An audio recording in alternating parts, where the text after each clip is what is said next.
ಶ್ರೀಚಕ್ರಮಾತಾ YouTube channel ವೀಕ್ಷಕರಿಗೆ ನನ್ನ ಹೃತ್ಪೂರ್ವಕ ನಮಸ್ಕಾರಗಳು. ಸುಭಾಷಿತ: ಭಗವಂತನ ಕೈಯಲ್ಲಿ ಎಲ್ಲವೂ ಇರುತ್ತದೆ, ಆದರೆ ಸುಮ್ಮನಿರುತ್ತಾನೆ. ಮನುಷ್ಯನ ಕೈಯಲ್ಲಿ ಏನೂ ಇರುವುದಿಲ್ಲ, ಎಲ್ಲವೂ ಇದೆ ಅನ್ನುವ ಭ್ರಮೆಯಲ್ಲಿ ಇರುತ್ತಾನೆ. ಇವತ್ತು ದಿನಪಂಚಾಂಗಕ್ಕಿಂತ ಮುಂಚೆ ನಾವು ಇಲ್ಲೊಂದು ಹಾಸ್ಯವಾಗಿ ಇಂದಿನ ಯಾರೋ ವಾಟ್ಸಪ್ಪಲ್ಲಿ ಕಳಿಸಿದ್ದಾರೆ, ಅದನ್ನು ತಿಳ್ಕೊಳ್ಳಿ. ಚೆನ್ನಾಗಿದೆ.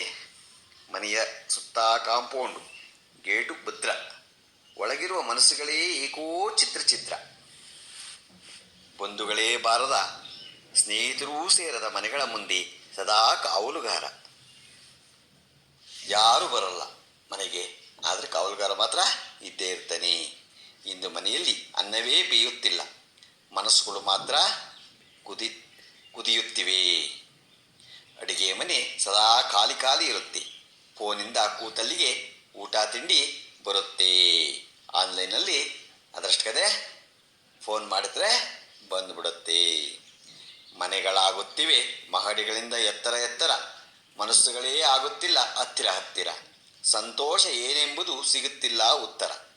ಅಂದು ಬಿಸಿಲು ಮಳೆ ಚಳಿಗೆ ಮೈ ಒಗ್ಗಿತ್ತು, ಮನೆ ತಣ್ಣಗಿತ್ತು, ಒಲೆ ಒಗೆಯಾಡುತ್ತಿತ್ತು, ಬಿಸಿ ನೀರು ಹಂಡೆ ಅಬೆಯಾಡುತ್ತಿತ್ತು. ಕಣಜದ ತುಂಬ ದವಸ ಧಾನ್ಯ ತುಂಬಿತ್ತು, ಬಂಧು ಬಳಗದ ನಡುವೆ ಅನುಬಂಧವಿತ್ತು. ಎಲ್ಲರೊಟ್ಟಿಗೆ ಮನೆಯೂ ನೆಗೆಯಾಡುತ್ತಿತ್ತು, ಮನೆ ಚಿಕ್ಕದಾದರೂ ಮನಸ್ಸು ಚೊಕ್ಕವಾಗಿತ್ತು. ಅಂದು ನನ್ನಜ್ಜ ಕಟ್ಟಿದ ಮನೆಯಲ್ಲಿ ನಲಿವಿತ್ತು, ಒಲವಿತ್ತು, ಸಂತಸದ ನೆಲೆಯಿತ್ತು. ಮುಖ್ಯ ಬಾಗಿಲು ಚಿಕ್ಕದಿತ್ತು, ತಲೆ ಬಾಗಬೇಕಿತ್ತು. ಮಣ್ಣಿನ ಗೋಡೆ ಸಾರಿಸಿದ ನೆಲವಿತ್ತು, ಮಾಡು ಚಿಕ್ಕದಿತ್ತು, ಬದುಕು ದೊಡ್ಡದಿತ್ತು. ನೋವುಗಳಿದ್ದರೂ ಬದುಕಿಗೆ ಬೆಲೆಯಿತ್ತು, ಚಾಪೆಯಲ್ಲಿ ಕಣ್ಣಿಗೆ ಚಂದದ ನಿದ್ರೆ ಇತ್ತು.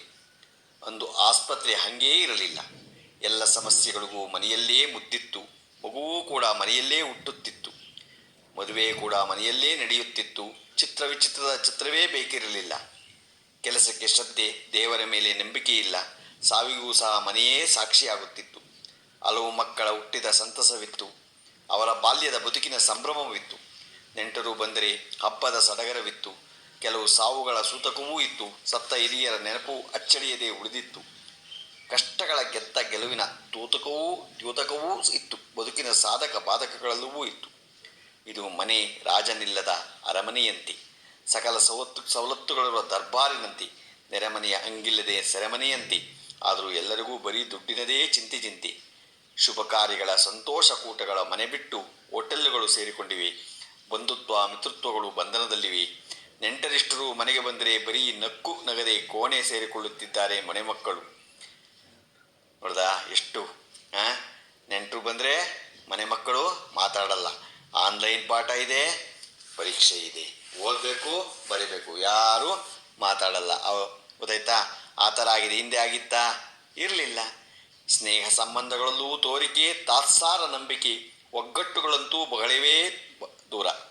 ಮತ್ತೆ ಬರಲಿ ಆ ತುಂಬು ಕುಟುಂಬದ ಕಾಲ, ಆಗಲಿ ಮನೆಗಳ ನಂದ ಗೋಕುಲ, ಅರ್ಥವಾಗಲಿ ಸರ್ವರಿಗೂ ಸಂಬಂಧದ ಬೆಲೆ, ಕಲಿಯಲಿ ಎಲ್ಲರೂ ಸಂತಸದಿ ಒಟ್ಟಾಗಿ ನಗುವ ಕಲಿ, ಆಗಲಿ ದ್ವೇಷ ಸಾರ್ಥ ಮತ್ಸರಗಳಿಗೆ ಸೋಲು ಶ್ರೀಮಂತಿಗಿಂತ ಹೃದಯವಂತಿಕೆ ಮೇಲು.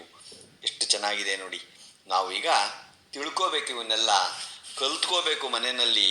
ಅವೆಲ್ಲ ಇಲ್ಲ, ಎಲ್ಲ ಒಂಥರ ಆಡಂಬರದ ಜೀವನ.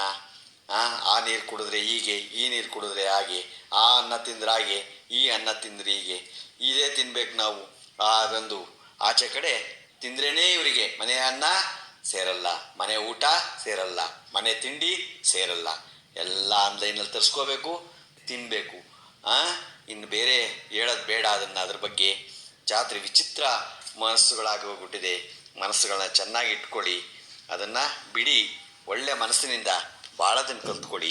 ಇವತ್ತು ದಿನಪಂಚಾಂಗವನ್ನು ತಿಳ್ಕೊಳ್ಳೋಣ. ದಿನಾಂಕ 25/8/2024 ಭಾನುವಾರ, ಶ್ರೀ ಕ್ರೋಧಿನಾಮ ಸಂವತ್ಸರ, ದಕ್ಷಿಣಾಯನ, ಶ್ರಾವಣ ಮಾಸ, ಶುಕ್ಲಪಕ್ಷ, ವರ್ಷ ಋತು, ತಿಥಿ ಷಷ್ಠಿ, ಹಗಲು 10:29, ನಕ್ಷತ್ರ ಭರಣಿ, ರಾತ್ರಿ 10:33, ಮಳೆ ಮಖ, 3ನೇ ಪಾದ, ರಾಹುಕಾಲ 5:04ರಿಂದ 6:38, ಗುಳಿಕ ಕಾಲ 3:30ರಿಂದ 5:04, ಯಮಗಂಡ ಕಾಲ 12:25 1:58 ತನಕ ಇದೆ. ಇವತ್ತು ಯಾರು ಹುಟ್ಟುಹಬ್ಬ ಆಚರಿಸ್ಕೊತಿದ್ರು, ಮದುವೆಯಾದ ದಂಪತಿಗಳು ವಾರ್ಷಿಕೋತ್ಸವ ಆಚರಿಸ್ಕೊಂತಿರೋರಿಗೆ ನಮ್ಮ ಹೆಬ್ಬಳಲು ಶ್ರೀ ಚಕ್ರಮಾತಾ ಯೂಟ್ಯೂಬ್ ಚಾನಲ್ ಕಡೆಯಿಂದ ಶುಭ ಕಾಮನೆಗಳನ್ನು ತಿಳಿಸ್ತೀವಿ. ದೇವರು ಅವರಿಗೆ ಆಯಸ್ಸು, ಆರೋಗ್ಯ, ಐಶ್ವರ್ಯ ಎಲ್ಲ ಕೊಟ್ಟು ಕಾಪಾಡಲಿ ಅಂತ ನಾನು ಕೇಳ್ಕೊತೀನಿ. ನಮ್ಮ ಹೆಬ್ಬಳಲು ಶ್ರೀ ಚಕ್ರಮಾತಾ ಯೂಟ್ಯೂಬ್ ಚಾನಲ್ ಯಾರು ಸಬ್ಸ್ಕ್ರೈಬ್ ಆಗಿಲ್ವೋ ದಯಮಾಡಿ ಸಬ್ಸ್ಕ್ರೈಬ್ ಆಗಿ, ಲೈಕ್ ಕೊಡಿ. ಇದು ನಿಮ್ಮದೇ ಚಾನಲ್ ಆಗಿದ್ದರಿಂದ ನಮ್ಮ ಲಿಂಕನ್ನು ಬೇರೆ ಗ್ರೂಪ್ಗಳಿಗೆ ಫಾರ್ವರ್ಡ್ ಮಾಡಿ. ನಮಸ್ಕಾರಗಳು, ನಮಸ್ಕಾರಗಳು, ನಮಸ್ಕಾರಗಳು.